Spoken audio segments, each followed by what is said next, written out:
Olá, pessoal. Nessa semana nós daremos continuidade, aos nossos estudos sobre a verificação de validade de argumentos.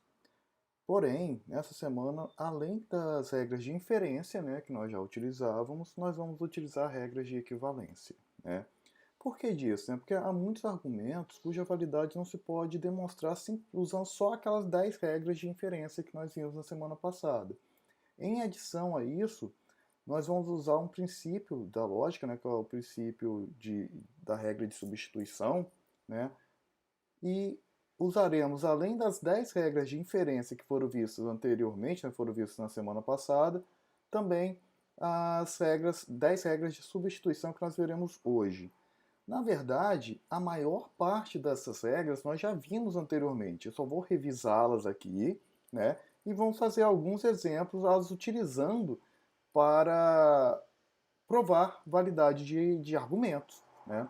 A primeira regra é a regra da idempotência, que nós vimos lá atrás, né?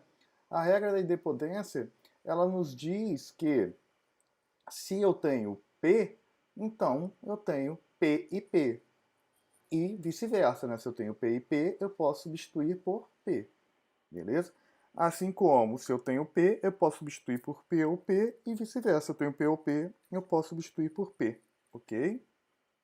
Essa regra da idempotência nós vimos já umas 4 semanas atrás, né? Acho que mais, acho que tem umas 6 semanas, quando nós estudamos as propriedades, da conjunção e da disjunção, nós vimos essa regra da idempotência. Uma outra regra, que também nós já vimos quando estudamos as propriedades de conjunção e disjunção, são as regras de comutação, né? Essas regras dizem que as ordens das proposições não fazem diferença, na conjunção ou na disjunção. Então, sempre que eu tenho P e Q, eu posso substituir por Q e P e vice-versa. Assim como sempre que eu tenho P ou Q, eu posso substituir por Q ou P e vice-versa.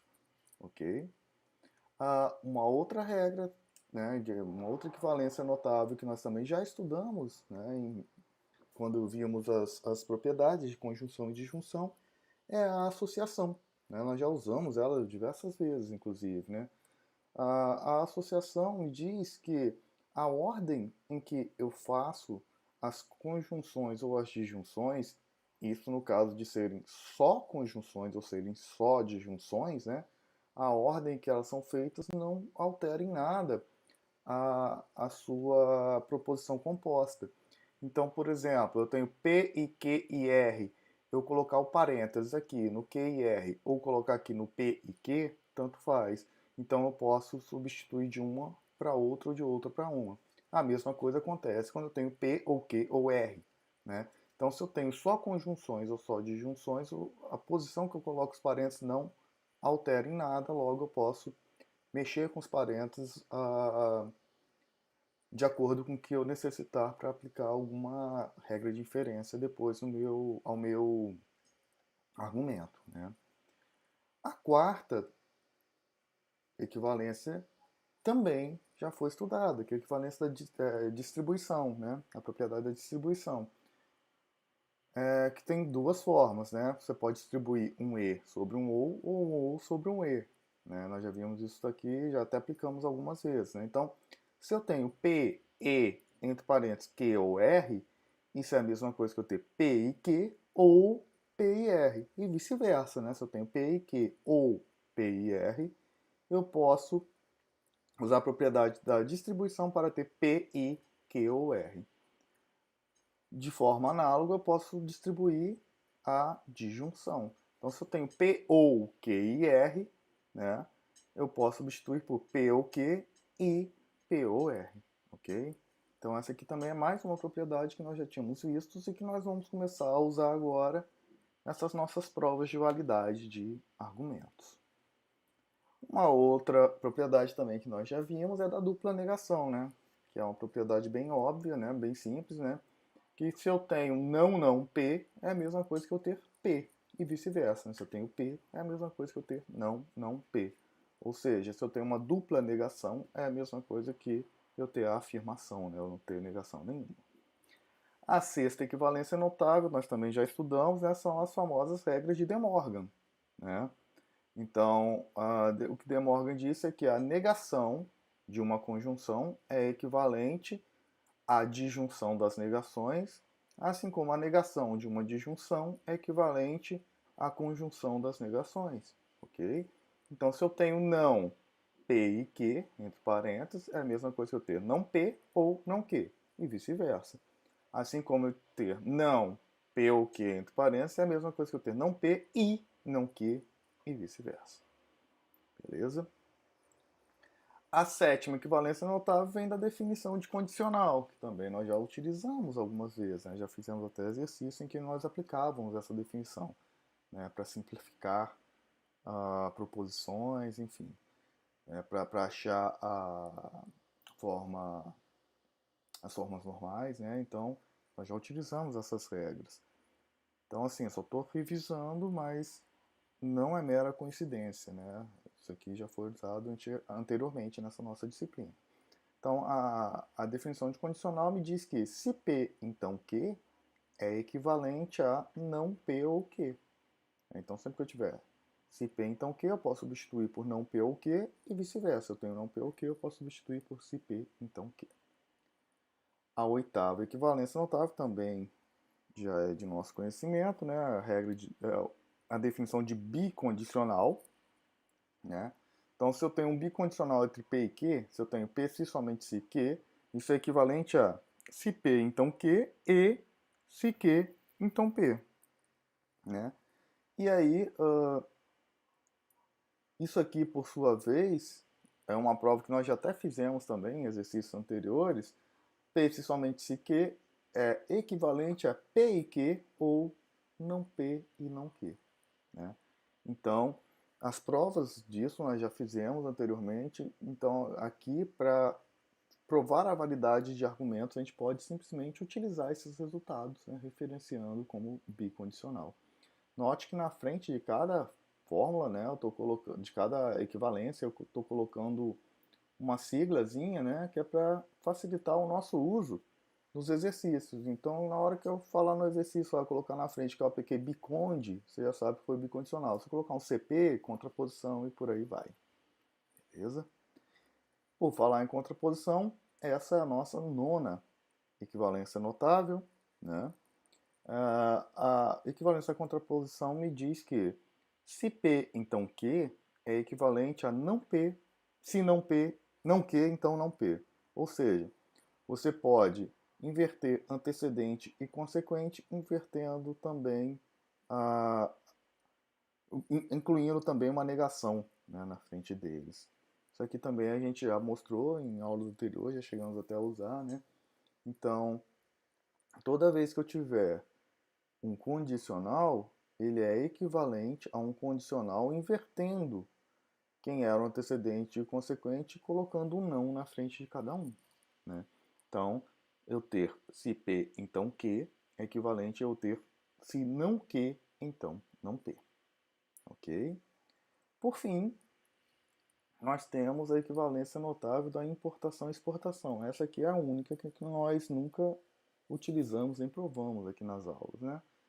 Mas ela é bem tranquila de provar, né? Se você, fica aí um exercício até para vocês fazerem, conseguir provar essa equivalência aqui usando as definições, né? Só usando a definição de condicional e desenvolvendo ela, vocês conseguem chegar a essa equivalência aqui, né?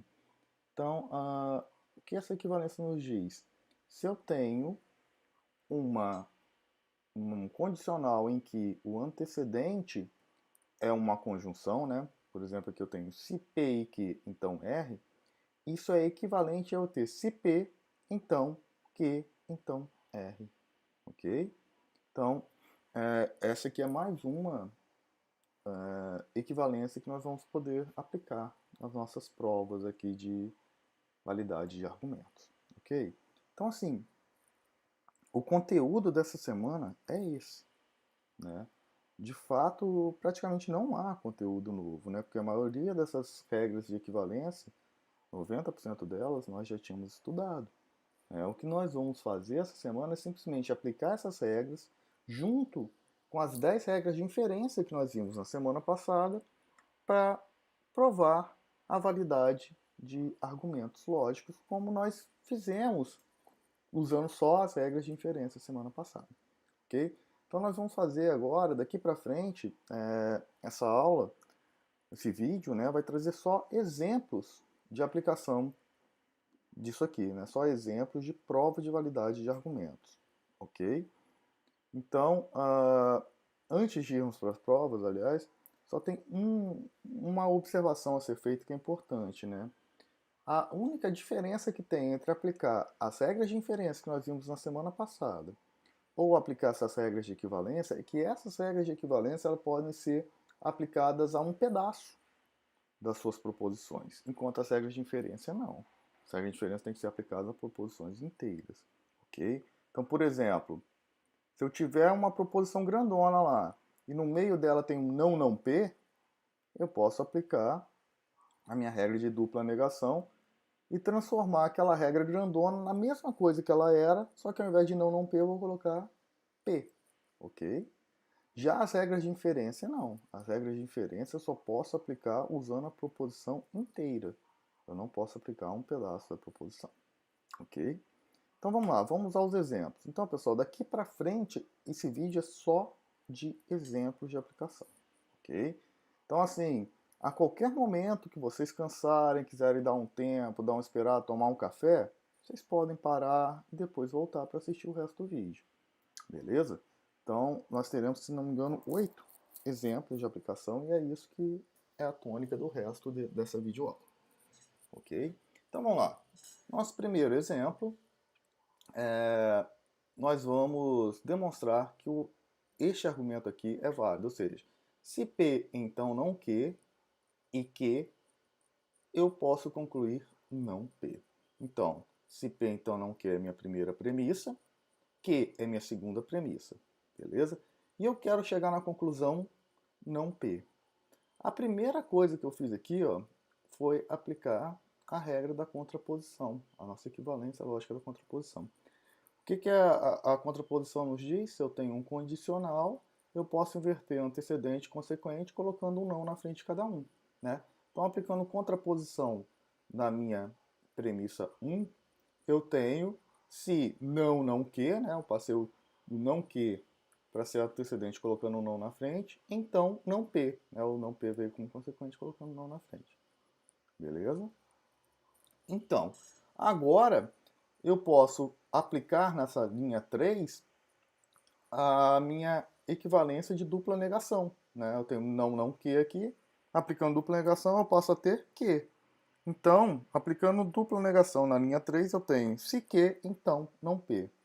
Olha, agora na linha 2 eu tenho que, e na linha 3, na linha 3 não, desculpa, na linha 4 eu tenho se que, então não P. Então eu posso aplicar a nossa regra de diferença, né, de modus ponens, às linhas 2 e 4 em conjunto, né, chegando então a não P, beleza? Na 2 eu tinha que, na 4 eu tinha se que, então não P, então eu posso aplicar modus ponens a 2 e 4 e chego à conclusão de não P, que era a conclusão do nosso argumento. Então está demonstrado que este argumento aqui é um argumento válido, ok? Vamos para o próximo exemplo, então. Nesse próximo exemplo, nós queremos demonstrar que esse argumento aqui, ó, onde eu tenho como premissa se P, então Q, e se R, então não Q, e como conclusão, P, se P, então não R, ok? A primeira coisa que eu apliquei aqui também foi contraposição, né? Eu aplico contraposição em 2 e aí eu passo a ter não, não, se não, não que, então não R, né? Então o que é a contraposição? Eu inverto, ok? Antecedente com consequente, coloco um não na frente. Então o consequente era não que, o antecedente virou não, não que. O antecedente era R, o consequente virou não R, beleza? Depois aplico dupla negação na linha 3, a mesma coisa, né, que eu tinha feito no anterior. Eu passo a ter se, P, se que, né? Porque eu tinha uma dupla negação aqui, então eu passo a ter que, se que, então não R. Beleza? Por fim, eu vou aplicar a nossa regra de inferência do silogismo hipotético. o que o silogismo hipotético me diz?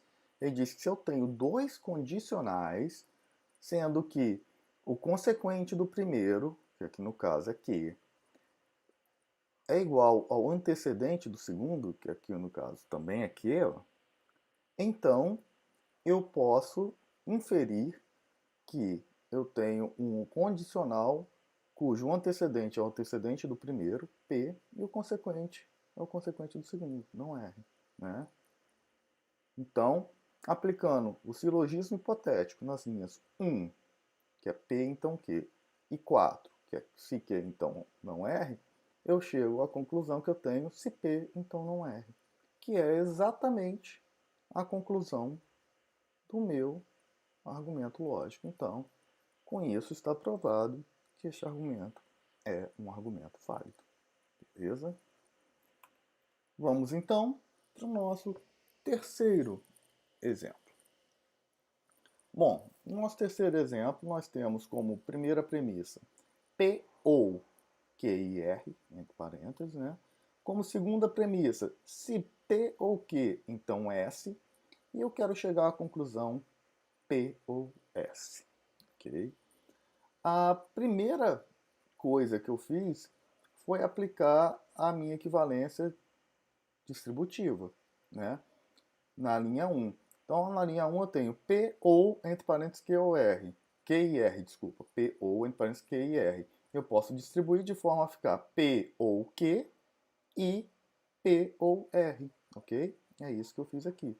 Então, a minha primeira ação, né, foi gerar a linha 3 aplicando a distributividade na linha 1, ok? Na segunda ação, agora na linha 3, notem que eu tenho P ou Q e P ou R. Então eu vou aplicar agora a simplificação na linha 3. Né? O que a simplificação me diz? Ela me diz que se eu tenho uma conjunção de duas proposições, então eu tenho tanto uma quanto outra, né, proposição. Ou seja, se eu tenho que P ou Q e P ou R é verdade, então eu posso assumir sem medo de erro, né, que P ou Q é verdade. Então é isso que eu estou fazendo aqui. Então a linha 4 eu concluo que P ou Q é verdade aplicando simplificação na linha 3. Ora, veja, agora eu já tenho uh, na linha 4 P ou Q, e na linha 2 eu tenho que se P ou Q, então S. Então o que eu posso fazer? Eu posso aplicar modus ponens às linhas 2 e 4. Né? Então, na 4 eu tenho P ou Q, na 2 eu tenho P, se P ou Q, então S. Então, aplicando modus ponens na 2 e 4, eu chego à conclusão S. Ok? Por fim, para chegar à conclusão do meu argumento, que era P ou S, uma vez que eu tenho S, basta eu aplicar a minha equivalência de adição. Né? O que a equivalência de adição diz? A equivalência de adição diz que se eu tenho que uma proposição S é verdade, eu posso afirmar que S ou qualquer outra coisa também será verdade. Ok? E aí, como a conclusão que eu quero chegar é o P ou S, então eu posso fazer uma conjunção, uma disjunção entre S e P. Né? Então, aplicando a regra, a equivalência de adição à linha 5, que era S, eu chego a P ou S, que é exatamente a conclusão do meu argumento. Né? Era exatamente a conclusão do argumento aqui. Ó. Então, com isso, como nós chegamos à conclusão do argumento, simplesmente aplicando as regras de inferência e de equivalência, nós concluímos aí que esse nosso argumento é um argumento válido. Ok?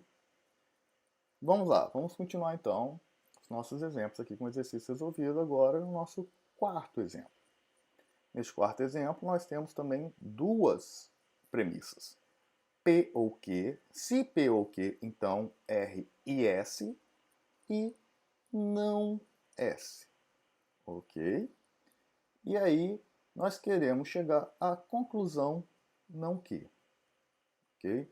A primeira coisa que eu fiz aqui foi aplicar a adição à linha 2. Na linha 2 eu tinha não S. Então, se eu tenho que não S é verdade, eu posso assumir que não S ou qualquer outra coisa é verdade. Aqui, no caso, eu assumi que não R ou não S é verdade, aplicando a adição à linha 2. Beleza? No passo seguinte, eu apliquei De Morgan. Por que De Morgan? Ora, não R ou não S, aplicando De Morgan, eu sei que não R ou não S é equivalente a não, abre parênteses, R e S. Beleza? Então, apenas apliquei a regra de equivalência de De Morgan na linha 3, para na linha 4 obter não R e S. E aí? Agora uh, eu aplico modus tollens, né? A regra de inferência de modus tollens, usando as linhas 1 e 4. O que me diz a regra de inferência de modus tollens? Ela me diz que se eu tenho um condicional, que é o que eu tenho aqui na linha 1, e eu tenho a negação do consequente desse condicional, que é o que eu tenho aqui na linha 4, né? Eu tenho a negação do consequente do condicional. Ó. Note, meu condicional é P, se P ou Q, então R e S. E na linha 4 eu tenho não R e S. Então eu tenho um condicional e eu tenho a negação do consequente desse condicional. Então, aplicando o modus tollens, eu concluo que é verdade a negação do antecedente desse condicional, ou seja, não P ou Q é verdade, ok? E aí, aplicando De Morgan novamente, eu chego a não P e não Q, né? Então, aplicando De Morgan na linha 5, a linha 5 era não, aparência P ou Q. Então, aplicando De Morgan na linha 5, eu chego a não P e não Q, ok? E aí, ora, se eu tenho não P e não Q, eu posso aplicar simplificação, né? O que a simplificação me diz? Se eu tenho um E entre duas conjunções, eu posso assumir qualquer uma das duas, né? Então, se eu sei que não P e não Q é verdade, então eu sei que não Q é verdade, beleza? Então, na minha linha 7, eu apliquei simplificação à linha 6 e obtive não Q. Por fim, né, não Q, desculpa, por fim, não Q era a conclusão a que eu queria chegar, né? Então, eu cheguei à conclusão que eu queria, está provado que esse nosso argumento é um argumento válido. Beleza? Vamos para o próximo. O próximo exemplo aqui é um pouquinho diferente. Na verdade, o que eu fiz aqui nesse exemplo? Aqui a gente está praticando tanto aquela transformação, né, aquela formalização de linguagem natural para proposições que a gente está fazendo desde as primeiras aulas, né? E aí, depois, em cima disso, a gente vai fazer o argumento, beleza? Então, note, o nosso argumento é o seguinte: se a Bahia não fica no Brasil, então Salvador também não fica no Brasil, beleza? Então, nosso primeiro argumento é: Bahia não fica no Brasil, então Salvador não fica no Brasil. O segundo argumento é: Salvador fica no Brasil. E a conclusão do nosso argumento é: a Bahia fica no Brasil. Então, beleza? Então vamos lá. Nós temos duas premissas. A primeira premissa é: se a Bahia não fica no Brasil, então Salvador não fica no Brasil. A minha segunda premissa é: Salvador fica no Brasil. E a conclusão é: a Bahia fica no Brasil. E nós queremos demonstrar a validade deste argumento. Então, primeira coisa é formalizar. Eu vou chamar de P a proposição Bahia fica no Brasil. E de que a proposição Salvador fica no Brasil. Ok? E aí, como ficaria então o nosso argumento? A primeira premissa é: se a Bahia não fica no Brasil, ou seja, se não P, então Salvador não fica no Brasil, ou seja, então não Q. Então, minha primeira premissa é: se não P, se a Bahia não fica no Brasil, então não Q, Salvador não fica no Brasil. Beleza? A minha segunda premissa é: Salvador fica no Brasil. Então, a minha segunda premissa é Q. E a conclusão que eu quero chegar é: Bahia fica no Brasil, ou seja, P. Ok? Então, agora que eu já formalizei, eu posso tentar provar que este argumento aqui é um argumento válido. E a gente já provou argumentos muito parecidos com esse, né? Então vamos lá. Minha primeira premissa é se P, então não Q. E a segunda premissa é Q, e eu quero chegar à conclusão P. Primeiro passo, eu apliquei a definição de condicional, né, em 1. Então, qual que é a definição de condicional? Se eu tenho se um antecedente, então um consequente, isso é equivalente a eu falar a negação do antecedente ou a afirmação do consequente, né? Então, eu tenho não P ou não Q, beleza? E aí, o segundo passo foi aplicar a dupla negação aqui, ó, na linha 3, né? Na linha 3 eu tinha não P ou não Q. Aplicando dupla negação na linha 3, na linha 4 eu gerei P ou não Q, beleza? E aí, na linha 5, eu aplico dupla negação à linha 2. Na linha 2 eu tinha Q. Aplicando dupla negação, eu tenho aqui na linha 5 que era equivalente a não Q. Mas por que eu fiz isso? Por que eu apliquei essa dupla negação?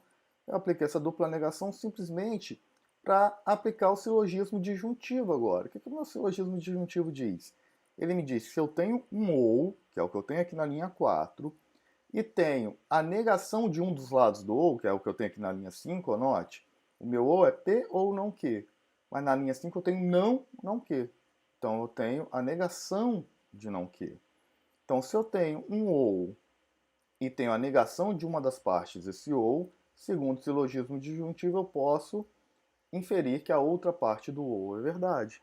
Então, aplicando o silogismo disjuntivo à linha 4, que é P ou não Q, e linha 5, que é não Q, eu posso concluir que P é verdade, que é exatamente a conclusão aqui do meu argumento. Então, está provado que este argumento é verdadeiro, ok?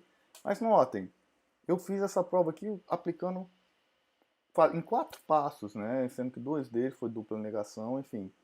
Há outras formas de fazer isso, né? Sempre você tem várias formas diferentes de provar, né, a validade de um argumento. E eu vou mostrar isso aqui agora. Nós vamos provar esse mesmo argumento usando uma outra sequência, né, de aplicação das regras. Por exemplo, eu posso aplicar contraposição na minha linha 1. Né? O que é a contraposição? A contraposição diz que se não P, então não Q, é equivalente a Q, então não P. Né? É equivalente a você inverter, negando a negação. Então, aplicando contraposição à linha 1, eu chegaria a Q. Se Q, então P. Beleza? Agora, na 2, eu já tenho Q. E na 3 eu tenho se Q, então P. Aplicando modus ponens a 1 e 3, eu chego à conclusão que P é verdade. Aqui seria um P minúsculo, tá? Desculpem, esse P maiúsculo aqui está errado. Isso aqui é um P minúsculo, ok? Mas foi só um erro de digitação, o que não invalida o fato de que, se aplicando então modus ponens às linhas 1 e 3, eu chego à conclusão P, que é a conclusão do meu argumento. Então está aqui mostrado uma outra forma de provar que este argumento é um argumento válido.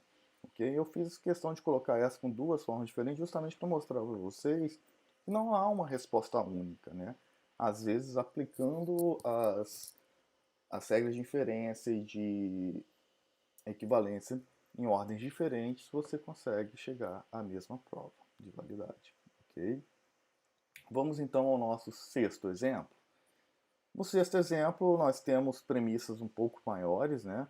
Então, a primeira premissa é P ou não Q ou R. A segunda premissa é não P ou, abre parênteses, Q e não P. E a conclusão que eu quero chegar é se Q, então R. Ok? A primeira coisa que eu fiz aqui foi aplicar a distributividade, né, a equivalência de distributividade à linha 2.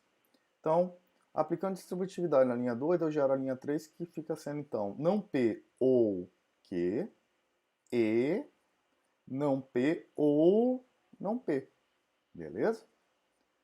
Note, aqui nós vamos mostrar um exemplo de regra de equivalência que é aplicada a um pedaço da linha. As regras de equivalência a gente pode aplicar a pedaço da proposição, as de inferência aqui não. Então note, aqui ó, neste pedaço aqui ó, da minha linha 3, eu tenho não P ou não P. O que eu posso fazer então? Aplicar identidade a esse pedaço aqui. Identidade não, desculpa, idempotência a esse pedaço aqui. Né? Pela regra da idempotência, o que ela diz? Se eu tenho um ou um e em que as duas proposições, né, que estão sendo associadas são iguais, então eu posso assumir simplesmente a proposição. Então, se eu tenho não P ou não P, eu assumo simplesmente não P. Né? Repito todo o resto da minha proposição. Então, aplicando idempotência na linha 3, eu passo a ter não P ou Q e não P. Beleza? Agora, se eu tenho na minha linha 4 não P ou Q e não P, aplicando a equivalência de simplificação, né, a regra de simplificação, desculpem, eu posso afirmar que não P é verdade. Né? Sempre que eu tenho um E, eu posso simplificar considerando que um dos lados do E é verdade. Foi o que eu fiz aqui. Então eu tenho que não P é verdade. Né? Ok. Como eu tenho que não P é verdade, note que aqui ó, eu tenho um ou, desculpa, aqui em cima eu tenho um ou entre três proposições, né? Ou seja, eu tenho dois ous em uma única proposição. Então eu posso aplicar a essa linha aqui a regra de equivalência de associatividade. Ou seja, esse parêntese ele não precisa estar aqui, ele pode passar para cá, né? Ele pode mudar, eu posso mudar a posição dos parênteses sem mudar o valor da minha proposição composta. Né? Então, aplicando associatividade na linha 1, eu passo a ter P ou, e aí eu coloco parênteses aqui em não Q ou R. Mas por que eu fiz isso? Porque agora, ó, na linha 5, eu tenho não P, e na linha 6 eu tenho P ou uma outra coisa. E aí eu posso aplicar a nossa inferência, né, de silogismo disjuntivo. O que o silogismo disjuntivo diz? Eu tenho um ou. Né? Se eu tenho P ou alguma coisa e eu tenho que não P é verdade, então eu posso inferir que é verdade a outra parte que está nesse ou. Então, aplicando silogismo disjuntivo às linhas 5 e 6, eu chego à conclusão que não Q ou R é verdade. Ora, mas não Q ou R, usando a definição de condicional, é exatamente se Q, então R. Então, aplicando a definição de condicional à linha 7, eu chego a se Q, então R, que era exatamente a conclusão a que eu queria chegar. Né? Se Q, então R. Então, mais uma vez, né, aplicando as equivalências notáveis e as regras de inferência, eu consegui provar que esse argumento é válido. Beleza? Então, vamos ao nosso penúltimo, né, exemplo dessa aula. Né? Lembrando que a qualquer momento, se você estiver cansado, não estiver entendendo, dá um pause, bebe uma água, depois volta, vê de novo. Né? E, pessoal, eu particularmente penso muito melhor com um papel, uma caneta, um lápis, sei lá, qualquer coisa para escrever na mão, e vou fazendo anotações, vou fazendo meus rabiscos. Isso é a minha forma de pensar, é melhor assim. Então cada um deve procurar a sua maneira, né, de desenvolver esse raciocínio. Então eu, né, particularmente, se tivesse na posição de vocês, estaria com um papel fazendo meus rabiscos, minhas anotações. Mas aí é de cada um tem seu jeito, né, de aprender. A única coisa que eu acho que vocês devem ficar muito atentos é quanto ao cansaço, ao ritmo de vocês. Cada um tem um ritmo. Tem gente que vai ver essa aula inteira, né, sem dar uma pausa e vai pegar tudo. Vai ter gente que vai ter mais dificuldade, então vai parar, vai ter que parar, olhar para o slide, tentar entender, pegar as anotações, ver as regras de inferência, as regras de equivalência para entender o que foi aplicado. Então, assim, faça o seu tempo, ok? Não tente, não se obrigue a ver essa videoaula inteira, né, se você não estiver acompanhando. Né? Assim como também não se obrigue a ficar parando todo momento, enfim, faça o seu tempo.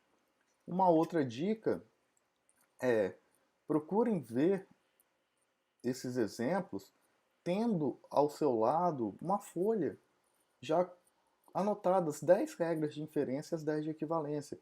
Porque aí na hora que eu falar de uma regra aqui, se você por acaso não lembrar ou não entender, você olha a sua folhinha de anotação e isso vai te facilitar muito, né? Então, tentem sempre ter à mão, na hora de realizar esses exercícios e de assistir essas videoaulas, um papel com as 10 regras de inferência e as 10 regras de equivalência, né, anotado. E ressalto mais uma vez que não é a minha intenção que vocês decorem essas regras. É claro que usando várias vezes, fazendo vários exercícios, você acaba memorizando, né? E como elas são muito óbvias também, né, a gente acaba meio que sendo remetido ao raciocínio de como utilizá-las. Né? Então, assim, é natural que vocês, com a prática, venham a lembrar delas, mas não é minha intenção que vocês as decorem. Então, numa ocorrência de uma prova ou de uma avaliação qualquer, vocês terão à mão, eu colocarei nas provas, enfim, a lista das 10 regras de equivalência e das 10 regras de inferência que vocês podem utilizar. Então não se preocupem com decorar as regras e tenham sempre em mão as listas, né, dessas regras, né, essas 10 de equivalência e 10 de diferença para fazer os exercícios que vai facilitar muito a vida de vocês. Ok?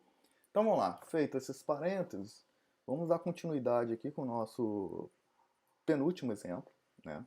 Neste exemplo nós temos 3 premissas. Se P, então não Q. Se R, então Q.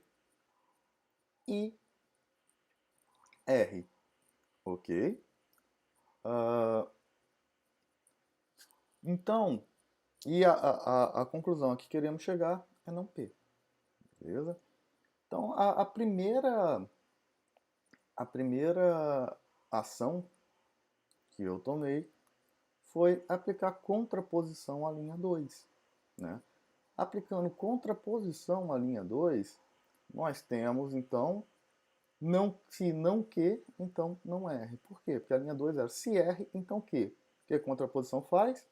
Inverte, né? Consequente com antecedente e nega. Então, aplicando contraposição à linha 2, eu passo a ter se não Q, então não R. E aí o que a gente nota agora entre linhas 1 e 4? Ora, note que o consequente da linha 4, da linha 1, desculpa, é o antecedente da linha 4. Então agora eu posso aplicar silogismo hipotético em linhas 1 e 4, né? Chegando então na linha 5 a se P, então não R, ok? Então eu apliquei silogismo hipotético nas linhas 1 e 4, para chegar aqui na linha 5 a se P, então não R. Por fim, aqui eu teria dois caminhos, né? Um caminho seria já aplicar modus tollens, né? Por que modus tollens? Aqui, ó, eu tenho um condicional onde R, onde não R é o consequente, e eu tenho a negação de não R, que é R, como premissa. Então, aplicando o modus tollens, eu já poderia chegar direto à conclusão não P, que é exatamente a conclusão que eu quero. Mas eu fiz aqui um passo a passo um pouco mais detalhado, né?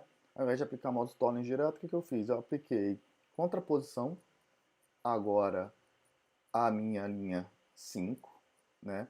Então, se eu tinha se P, então não R, aplicando contraposição, eu passo a ter não, se não R, então não P. Né? Eu inverti e neguei antecedente e consequente. Beleza? Só que aí, aplicando dupla negação, eu vejo que eu tenho, na verdade, se R, então não P. Né? Eu tinha aqui ó, negação da negação de R, então aplicando dupla negação eu posso eliminar essa negação de negação, e eu fico com se R, então não P. Agora, aplicando modus ponens, né, nas linhas 3 e 7, na linha 3 eu tenho R, na 7 eu tenho se R, então não P, aplicando modus ponens eu posso chegar a não P. Beleza? Então, assim, aqui, mais uma vez, nós mostramos que a gente teria duas formas diferentes, duas formas só considerando esse finalzinho, né? Ou aplicar modus tollens direto, ou fazer contraposição para depois aplicar modus ponens, né? Então, assim, há várias maneiras de você provar a validação, né, de usar essas regras de inferência e de equivalência para provar a validade de um argumento. Beleza? Então, seguindo, vamos para o nosso último exemplo dessa aula, né? Um exemplo com três premissas, mais um exemplo com três premissas. Minha primeira premissa é se P, então Q. A segunda é que se somente se S. E a terceira é T ou R e não S.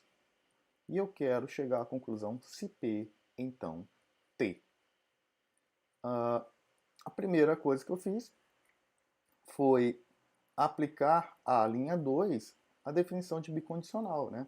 Na linha 2 eu tenho que se somente se S, aplicando a definição de bicondicional, então eu cheguei a se Q, então S, e se S, então Q. Ok?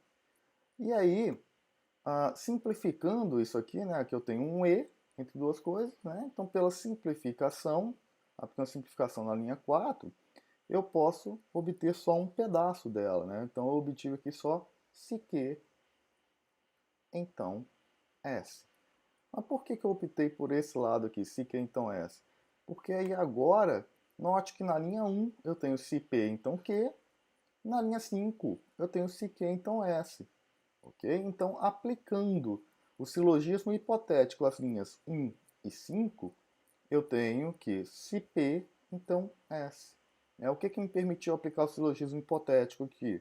Foi o fato de o consequente da linha 1 ser igual ao antecedente da linha 5, ok? Então na 1 eu tinha se P, então Q, na 5 se Q, então S. Aplicando o silogismo hipotético a 1 e 5, eu passo a ter se P, então S. Ora, mas o que eu quero, né, a conclusão que eu quero chegar é se P, então T, não se P, então S. E aí? Qual o próximo passo?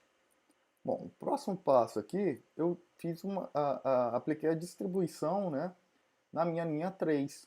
Na linha 3 eu tinha T ou, aí entre parênteses, R e não S, ok? E aí, o que eu fiz aqui foi aplicar a distribuição. Então, passei a ter, na linha 7, T ou R e T ou não S, beleza? Bom, agora que eu tenho T ou R e T ou não S, eu posso aplicar a simplificação. O que a simplificação me disse? Eu tenho um E, eu posso pegar qualquer um dos lados do E e manter só ele, não é isso? Então, aplicando a simplificação na linha 7, eu fiquei só com T ou não S. Mas por quê? Qual o meu interesse em ficar com T ou não S? Ora, se eu aplicar agora a comutatividade, né, eu posso inverter. T ou não S é a mesma coisa que não S ou T. E aí, aplicando a definição de condicional, eu passo a ter que não S ou T é equivalente a se S, então T. Beleza? Então, eu apliquei a definição de condicional à linha 9 e aí na linha 10 eu cheguei a se S, então T. Agora, o que a gente pode notar? Na linha 6 eu tenho que se P, então S. Na linha 10 eu tenho que se S, então T. Note, o S é o meu consequente da 6 e é meu antecedente da 10. Então, eu posso aplicar o nosso famoso silogismo hipotético nas linhas 6 e 10, chegando aqui na linha 11 a se P, então T, que era exatamente a conclusão do meu argumento. Então, está provado que este argumento aqui é um argumento válido.